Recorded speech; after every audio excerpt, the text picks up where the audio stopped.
Hello, beautiful world. Hope you're all doing well out there. We are here for another farm tour. It is the middle of August 2025, and I'm going to give you a little walkthrough of some of what's going on here. And right now, as you see, our broilers, our chickens that we're raising for meat, are just growing up so fast. We have about 50 of them, a few different breeds, and they are now big enough to start rotating on pasture. We had to wait for them to get bigger than the gaps in this electric fence, and they're loving this life. We do give them some supplemental feed, but as you see, a lot of them are just enjoying picking for bugs and grubs and everything in between. And just over here, the sheep are hanging out too. So we basically have two rotational grazing systems right next to each other. And we just brought the sheep in here today, and they are loving this willow. They are enjoying some grass as well, but this willow has a high concentration of tannins, which is basically medicine for the sheep. And we do have one of our sheep friends that is suffering from a little bit of a health issue. It's actually this friend right here. He's very wobbly, and we think it's maybe some type of worm. And this willow is really potent for them as a medicine. And funny enough, willow bark is also a medicine for humans. It's a anti-inflammatory. Hello? This is actually my closest friend. She is very chatty. She's very vocal, good communicator, really says what she needs. And she's also so friendly. She comes right up to me. I give her little pets. And yeah, these lambs are really putting on weight. It's almost hard to tell the difference between the lambs and the mamas. We are experiencing a pretty dry period, but super grateful that we did get about an inch of rain in the last day, which was very needed. It's been very dry out here. I want to show you a few other systems we have going here. So this right here is what we would call a fodder block. It's a mix of willow and in the back black locust, and the sheep love to eat this. And you can see some of the grass is yellowing a little bit just because we've had a pretty dry last month. And it's really interesting to think about, well, what if the grass dies? Where are we going to feed these animals? And here we have a mix of super high protein. This black locust is similar to like a clover. It is very nutritious for the sheep, and you could really think of that as like a bank of food that we can tap into if we need. And speaking of food and medicine, right here we have our elderberry. And this has been one of the plants I am most excited about right now because it's what we call a nutraceutical. It is super rich in vitamins and antioxidants, and yeah, we make a medicinal tincture out of it, and it's just really lovely. If you've watched some of my other farm tours, you might remember back in the spring when these trees were not green like they are today. And Here's another example of tree fodder. So these are all black locust and honey locust down there, and the sheep were just in here. And you know, this grass, it's a little bit late in the season. The grass has got a little more coarse, you know, with the lack of water. It's not super rich for the sheep. So what did we do?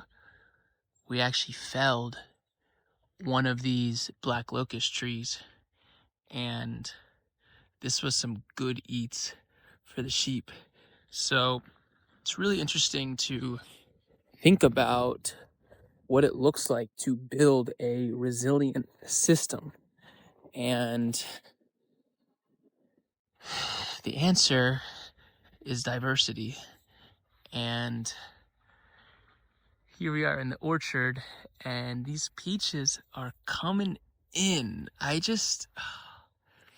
The contrast of the pink and the green is just so beautiful. We have about 20 fruit trees in here. Some apples, plums, some more peaches, and here's one that I'm very excited about. This is the Asian pear, and this is Rishi. Hi, sweet girl. And this Asian pear is said to be one of the more hardy fruits. When we think about elderberry or willow or black locust, they are super fast growing. They really want to grow. These fruit trees, the amount of love that we've put into them is a lot. And it just makes you think, you know, what really wants to grow here? And that's going to be different for, you know, wherever you are in the world. And right now we are entering our tree nursery where we're doing some agroforestry research. And we need to do a little weeding in these beds, but these beds are so awesome. These are called air prune beds, and you can see they're actually up on footers, not like your traditional garden bed.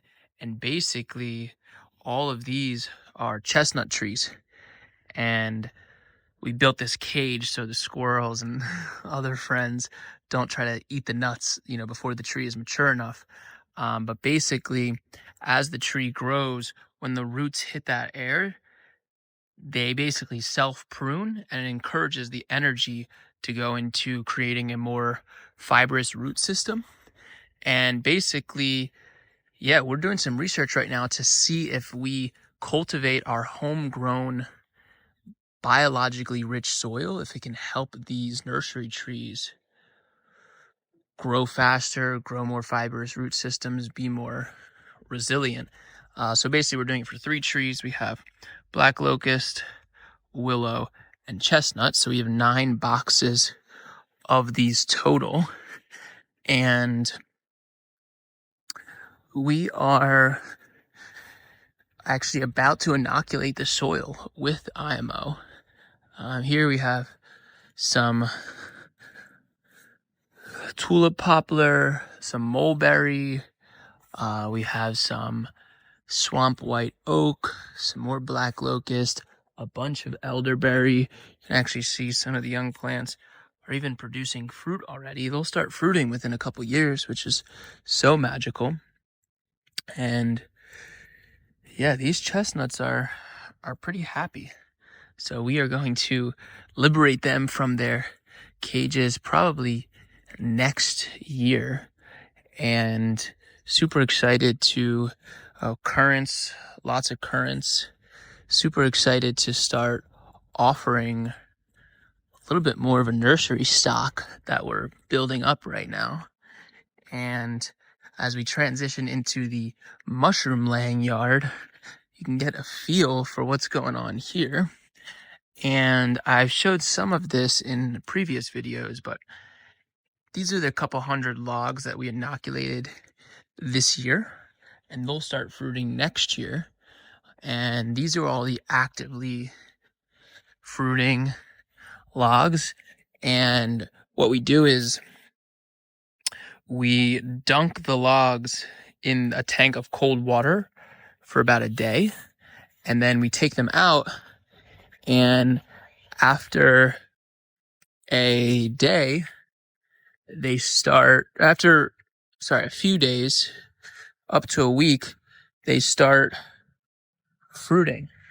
So I already harvested today, so not the best video, but you can see that the shiitakes are coming in. So this has been really just a fascinating experience to settle into the rhythms of these weekly tasks. Here we inoculated some more trees with our campers. We did our forest and fungi camp this year, and we had lots of fun with the kids. So that's a quick rundown. If you do need to take a bathroom break, you can come meet our gnome friend. And if you've ever seen a compost toilet, it's actually pretty awesome. Basically, this is just a bucket with a brown paper bag and sawdust. And you do what you got to do. And then you put a couple scoops of that sawdust. That's kind of the carbon. And the humanure is the super, nitrogen-rich material that you mix with the sawdust. And then you empty that bucket and you have some compost. Of course, you probably wouldn't want to use that on your veggie garden. You want to let that break down a little bit more. But there are lots of beautiful interconnected systems here. And I will conclude this tour by showing you a small veggie patch that's actually mostly berries and is sort of transitioning to more perennial, long-term plants. So it is blackberry time right now, and you can see the abundance coming in.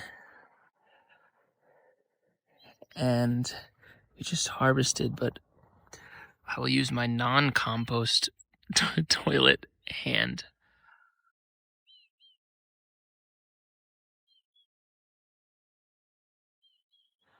You taste that berry, all that hard work just feels worth it.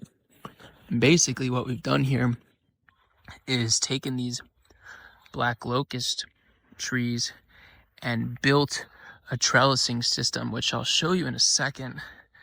But oh my goodness, I mean, it really does look like a sun. This strong stalk, I mean, bursting with life. And we have a Three Sisters garden here, some corn, a pawpaw tree. The Three Sisters garden with these annual crops, the corn, beans, and squash, are kind of living in the understory of this tree as it matures. And over time, these will kind of get phased out. But right now, it is almost that time of year for squash. So if you're not familiar with the Three Sisters, it's an indigenous planting method that involves co-planting corn, bean, and squash together. And basically, here's a baby pawpaw. This actually looks so healthy. And basically, the corn grows a stalk that the beans can climb, and then the squash or melons then cover the ground, and you can see what the squash and the melons have done here.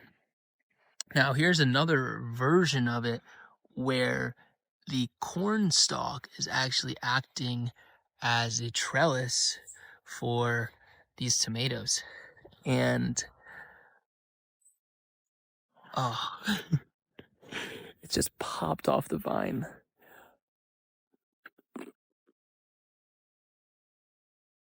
It really doesn't get any better. It's like peak human experience to be growing these foods. We have some acorn squash. I have to look at my records to see what that one is, but they're really starting to come in, and I gotta support the pollinators. Some beautiful flowers in here as well, and yeah, we are really in it right now. But basically, we're finishing up this trellising system. You can imagine here we have this post with this board, and this board has an eye screw, which basically is going to run a wire down it. And then we use this gripple, which basically you run the wires through, and it's like a one-way street. Once you pull the wire in, it can't go back. You can pull it tighter, so basically you run the wire, the length of it, you cut it in the middle, and then you feed it through there so you can make it taut enough. But there's just so much beauty and abundance, and you know, when these berries are ripening, it's really a practice of patience, because you want to eat that berry so bad. But the more you wait, the sweeter it gets. And I think there's a lesson in that patience for sweetness. The longer you wait, sometimes the sweeter it gets. And I will close out this midsummer farm tour by saying hi to our hens. Hi, chickens. We've put them in this kind of brushy section, and you can see just in the last day, they've really cleared it out.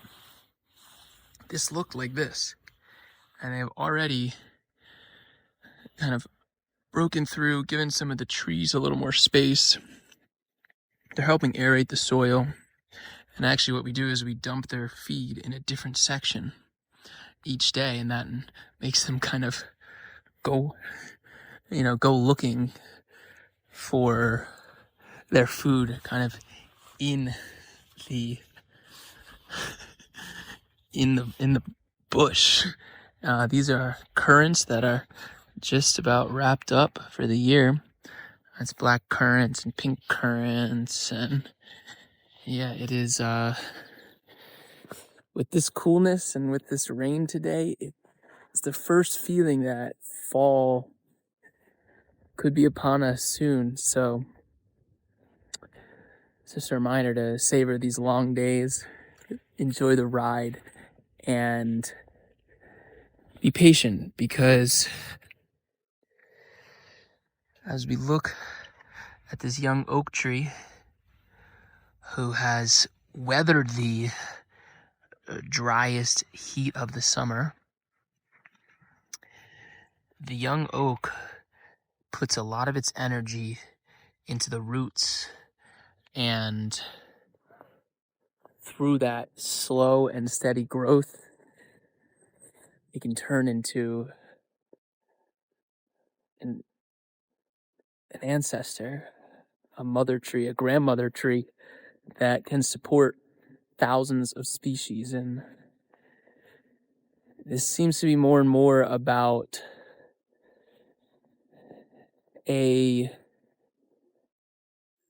quest to support the flourishing of life.